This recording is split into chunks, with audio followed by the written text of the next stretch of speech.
morning, everybody, the early risers who weren't out late. Thank you for joining me.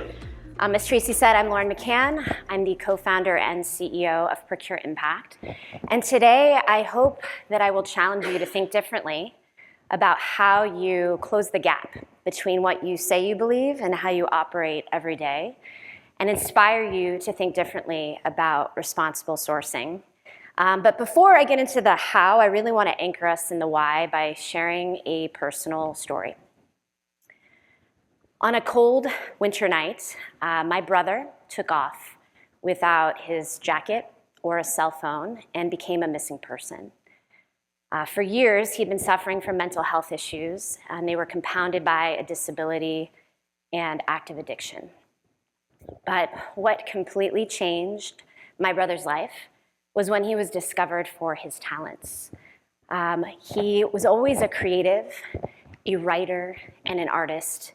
And at one of the worst times in his life, he was discovered by an organization called Artlifting. Artlifting represents individuals with disabilities and artists who've been unhoused, and they picked him amongst many applications to be one of their artists. And they started selling his art on his behalf. And he had a couple of paintings chosen by companies like Pfizer and an airport. And then something miraculous happened. Amazon bought 8 of his original paintings for one of their buildings in Virginia. It was $10,000. It was more than he'd ever earned or seen in a paycheck. But it wasn't about the money. For the first time in his life, my brother felt seen. He felt like he belonged. He felt like he had something to contribute. And that $10,000 enabled him to rent an art studio in Frederick, Maryland. He started to call himself an artist. He started to hone his craft and regain his confidence. And to fast forward to today, my brother's employed. He is living independently.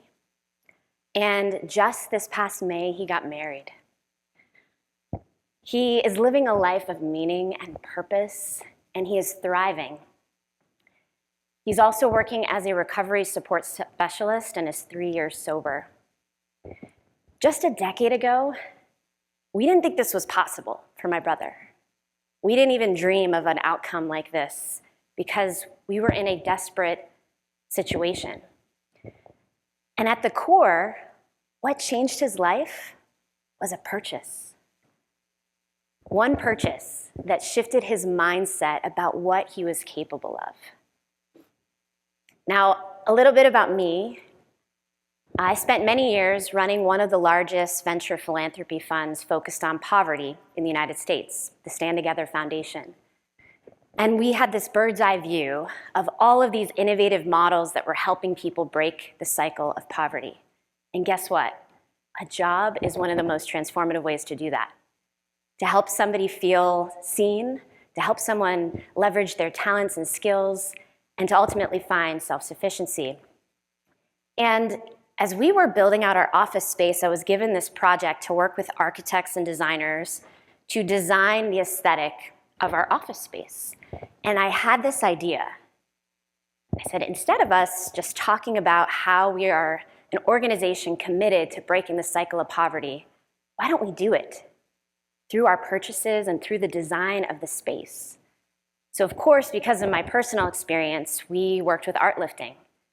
And all of the art on our walls was made by individuals with disabilities. And this is one piece that our team picked by my brother, who was featured in our offices. But it wasn't just the art. Our conference tables, our kitchen tables were made by homeless carpenters, a group called Layman Luther that trains individuals who've experienced homelessness on high-end carpentry. The snacks in our kitchen were made by women who'd experienced incarceration. The coffee was roasted by individuals with disabilities. Even the coasters on our tables were made by people in rural Appalachia. And I remember when we did our ribbon cutting, it was Martin Luther King weekend, and I was giving a speech to our staff to explain the design for the space. And some of our staff became emotional because they were walking around the office and reading the stories of the people behind the products, which were on plaques on the wall. And they realized we were doing more than just talking about our mission. We were demonstrating our principles in action through the space itself. And as months went by, people would come to our office and our staff would proudly volunteer to give them a tour. And they would tell the stories of the people who made the products and the artists behind the art. And when we would sit down at the conference tables, people would literally pet the tables and stop to tell them who made them before we started a meeting. And I started to think about the opportunity in corporate America to replicate this. A lot of companies want to do good. They want to have spaces and places grounded in belonging and meaning. It's just often hard to find the suppliers. I was working with architects and designers who had never heard of these enterprises, had never thought of them as vendors, and were inspired by this vision of what was possible. And the space itself became a place where our employees would talk about their own experiences with these barriers in their own lives. It sparked conversation, and it became a place that really embodied belonging in our values. So I started to look at the market and said, has anybody ever tried to scale this kind of model or work with enterprises like the ones in our office space to understand what could be possible? And there were models and examples of companies who had done this before. And one you may be familiar with is Ben & Jerry's. If you've ever had their ice cream, any of the flavors with brownies in the ice cream, those were life-changing brownies. And so the calories do not count. But Greyston Bakery partnered with Ben & Jerry's about a decade ago. Ben & Jerry's approached them and said, hey, we'd love to put your brownies in our ice cream. At the time, Greyston Bakery was a small enterprise that worked with men and women in New York who had barriers to work, a couple $1 million enterprise making brownies. Through their partnership with Ben & Jerry's, they're now a $40 million enterprise. Those brownies are available at Whole Foods. They've forged partnerships with Delta. They've impacted thousands of lives because they put life-changing brownies in their ice cream. Just a couple years ago, Bank of America announced they were doing a major renovation on their banking locations. 2,000 banking locations were going through reconstruction. And as they were thinking about their art, they contacted Artlifting. And now, Bank of America banks are galleries for disabled artists. Millions of dollars shifted into the hands of underrepresented artists. This was art Bank of America was already going to buy. But instead of buying art and prints that didn't have meaning or purpose behind them, they decided to do something with their art budget. So when I saw these examples, I thought, we could build a bridge between purpose-driven companies and life-changing products and make it easier for people to do good through that purchasing power that they wield that they don't even realize is power they could empower their community with. And that was the vision for Procure Impact. I'm going to play a quick video and jump into some of our case studies in hospitality. There is a story behind each product we represent, a story about people who are often overlooked or underestimated. At Procure Impact, we represent thousands of life-changing products that are handmade by people filled with hope, with love, with grit and determination. Each product we represent provides jobs and income for people with barriers to work, people working to break the cycle, people who are seizing their second chance, people who are rebuilding their lives, people on a journey of redemption. They won't be defined by their current circumstances, and they don't want your charity. They want an opportunity to earn your business. Because a job is much more than a paycheck. It provides self-esteem and purpose and agency to dream bigger. an opportunity to learn new skills. And as you hone your craft, it can ignite your passion. So if you're a company looking to bring purpose and high-quality craftsmanship into your office space, or a hotel that wants to reimagine your minibar amenities and retail offerings, or an HR executive who wants to give gifts with meaning that delight and inspire your employees and stakeholders, Procure Impact's B2B marketplace is your one-stop shop for high-quality products that transform lives with each and every purchase. Join us, and together we can build an inclusive economy and create jobs and lasting change for extraordinary people. So the man holding the snacks there at the end made me smile because if you heard Daniel Del Olmo from Sage yesterday, that's one of his general managers who had received his first shipment of Procure Impact snacks, Giuseppe, in Boulder, Colorado, and was just so excited to be part of this movement. So Daniel is one of many partners that we have in the hospitality sector. So Procure Impact is the first B2B marketplace that makes it easy for companies to achieve their social impact goals through purchases you're already making every day. What makes us unique is that every product on our platform is made by individuals who have barriers to work. So that includes individuals with disabilities, resettled refugees, veterans, individuals who've experienced incarceration, addiction, homelessness, trauma, extraordinary individuals with extraordinary talents, and each product comes with that story of grit and resilience and inspiration to surprise and delight your guests. We have products across high-demand categories in hospitality, from food and beverage to consumer packaged goods to retail products to furniture to art. And we act as a remote reseller, so we are the vendor of record for our partners, which makes it easy for you to purchase through us and get access to 3,000 plus products made in the United States. What's unique about our platform is that every time you're building a cart or selecting products, if you look at the top of the screen, it's calculating how many hours of work are going to be created through your purchase. And that is a real impact stat. And it is because we are only working with suppliers that are employing individuals with barriers to work. The products are made by those individuals. And so we know their wage data. We know the cost to manufacture the good. And we've built an impact calculation based on that data. So one of the benefits of working through us is that we provide impact reporting to all of our corporate partners to help them track and report on their progress over time, and make that seamless for you so that you can share with your employees, your stakeholders, and your community the impact that you are having through your purchases. So the benefit from a hospitality standpoint, obviously for owners, we're providing that impact reporting, which helps you quantify your impact in communities. When you take actions like I described for our own office space, your employees take notice. I was recently visiting a retail shop for one of our partners and didn't tell the person that was manning the retail store that I was with Procure Impact. I was looking at some of our products, and they proudly walked me around the store and told me stories of every impactful product in the marketplace. And that's because they were excited to represent a company that made purchases that aligned to that type of impact. In terms of community impact, you're empowering your community through your purchases. And in that video, I often say, the people we represent don't want your charity, they want an opportunity.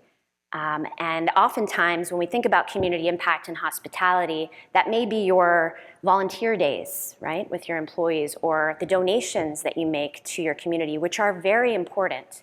But if you want to create a sustainable cycle that ultimately will bring people prosperity, bring them into your business, bring them into that economic engine. That's going to create a lot longer term impact than just donations alone can accomplish. So we work with a bunch of different types of companies. Anyone can purchase from us if you have 4 walls in an office space and are purchasing goods. But we laser focused on hospitality because you're an industry that is grounded in this vision of how to welcome people, right? How to create belonging, how to create inspirational moments. And we realized the opportunity for hospitality to lead the way. And so in February of this year, we launched a major campaign with the American Hotel and Lodging Association called the Dignity of Work Pledge. And it was started with 8 founding partners that are listed in that top list there, partners who said yes to joining this initiative. And by joining, they made a pledge to shift a percentage of their purchase to products on our platform with the goal of creating 100,000 hours of work. And so individual companies made pledges like 1,000 hours of work, 10,000 hours of work, 5,000 hours of work to galvanize their teams around these impact goals. And I'm pleased to report, just last week, we made another press release with the American Hotel and Lodging Association that 23 companies had joined the pledge and that we'd already hit our milestone of 100,000 hours of work pledge and over 7.4 million that will be shifted to our communities. So just in 8 months, the hospitality sector really galvanized impact together, which is just an amazing testimony to the leadership and the way that hospitality is pioneering new ways to create guest experience and new ways to empower community. So 23 companies. If you're not on this list and you're representing a company that is not currently listed, we also made a big announcement that this is a milestone along the way of a long journey. Our goal is to shift corporate America's mindset about responsible sourcing and make it easier for you to do good. And so our new goal is 1 million hours by 2030. And we're inviting not only the hospitality sector to continue to lead the way, but other sectors to follow in their suit. Because these are small things that you can do that make a huge difference, right? When you hear my brother's story about one company purchasing his paintings and what happened, that's the type of impact that is happening every day through our platform. So some case studies to put this into perspective, like who are these amazing suppliers and how are hospitality companies leveraging responsible sourcing to create impact? The Worthy Co. I have only a couple minutes to tell you some of these stories, so I have lots of stories if you want to walk through case studies, but the Worthy Co. is one of my favorites. I'm wearing their earrings now, which I frequently am sporting some of our products, but they are in Fort Worth, Texas. They work with survivors of trafficking, and they have a nonprofit called The Net that provides supportive services for those women, many of which are coming straight out of incarceration into the community. What they realized, though, is that if they weren't able to find work, oftentimes those women would slip back into their old world, right? If you can't find financial stability, you're going to continue that cycle. So they built the Worthy Co. as a social enterprise to provide employment for those women. They make candles, they make jewelry, they do everything from clay-based jewelry to metals, and they hand pour these luxurious candles. They also have a candle studio. They can customize scents. If you're ever in Fort Worth, Texas, it's one of the most joyful site visits to go on, to just shop at their store. And as you see in this far right corner, we did a custom line for the Four Seasons, a Four Seasons candle that are lovingly hand poured by women survivors of trafficking. We piloted with one Four Seasons and are now in 6 because of the success of the line. And as you can see, the quality and the aesthetic meets that Four Seasons brand.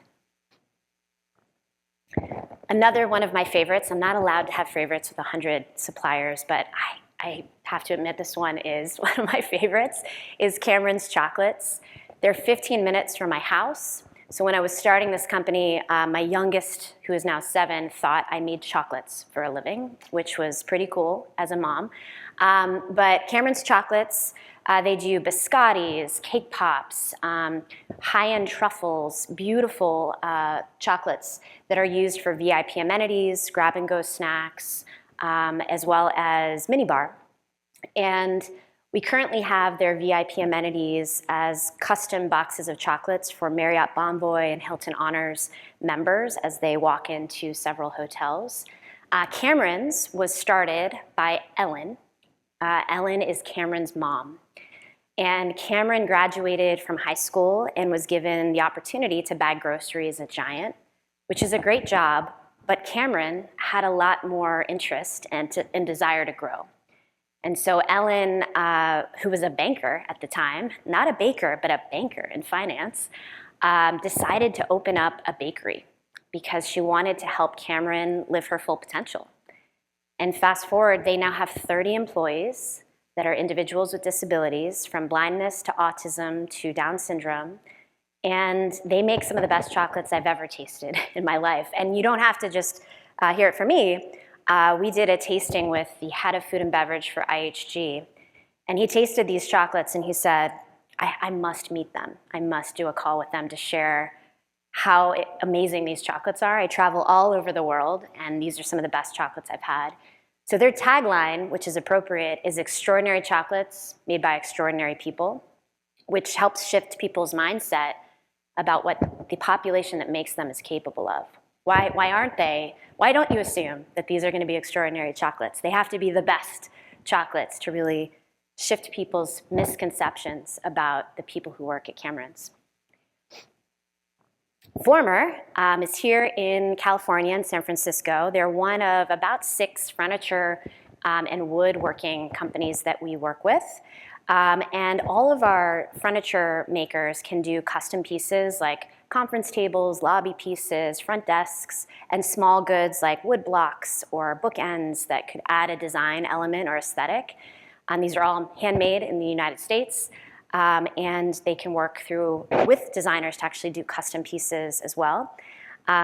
Former works with individuals who have previously been justice impacted and teaches them that high-end carpentry. There's a little picture here of wood blocks that are in the Normandy Hotel in Washington, D.C. The Normandy came to us and said, we just need wood blocks to talk about our sustainability standards within the room, and hired Former to do these little blocks. They actually insisted on the logo being on the blocks because they wanted to tell the guest the story of the people behind them. So again, small goods to large goods, lots of different furniture options in our marketplace.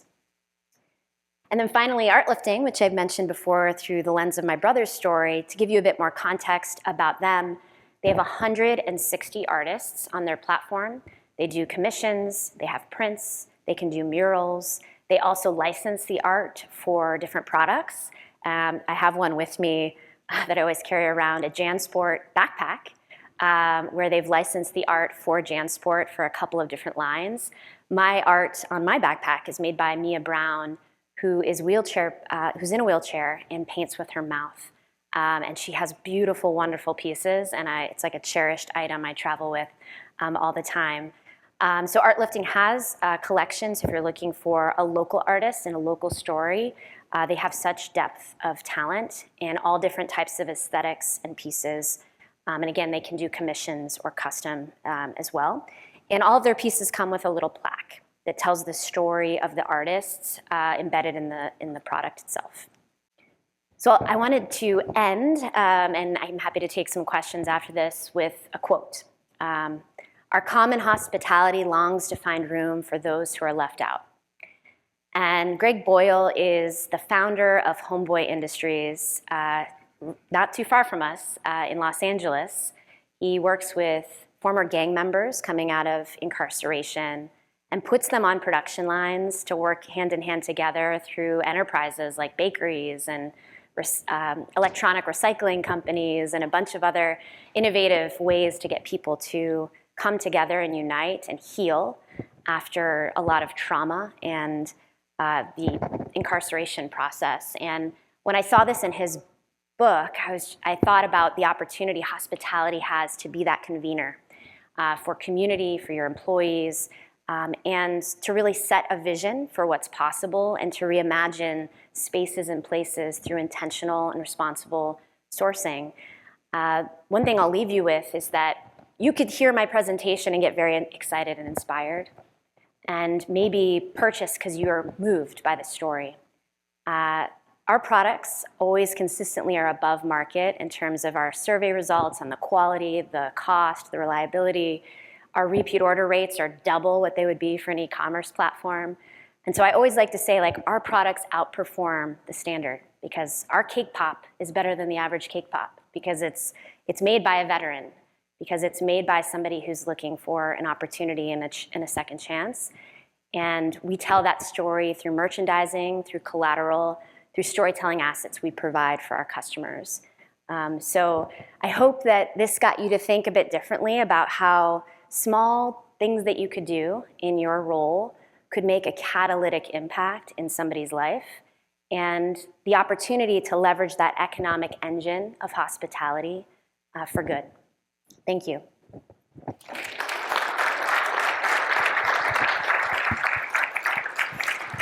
Does anybody have any questions? Oh, beautiful. Oh, wait, hold for me. Hold on, I'm coming. Do you have any issues with the FDA or complications with the way things have been packaged, or can you share some of those struggles? Yeah, so all of our suppliers actually are up to food safety standards and have insurance, and to be able to produce products that are in retail or grocery, we also have that layer of insurance. And so we act as that vetting mechanism for our corporate buyers to ensure that the products are safe and are under the levels of compliance needed for each product type. So we do very deep vetting on all of our suppliers. We do have to say no to a lot of well-meaning, well-intended suppliers that are just not corporate ready yet. And we provide them that feedback, like what it would take to actually be in hospitality, in retail, in airports, et cetera. So we do that diligence for you so you don't have to.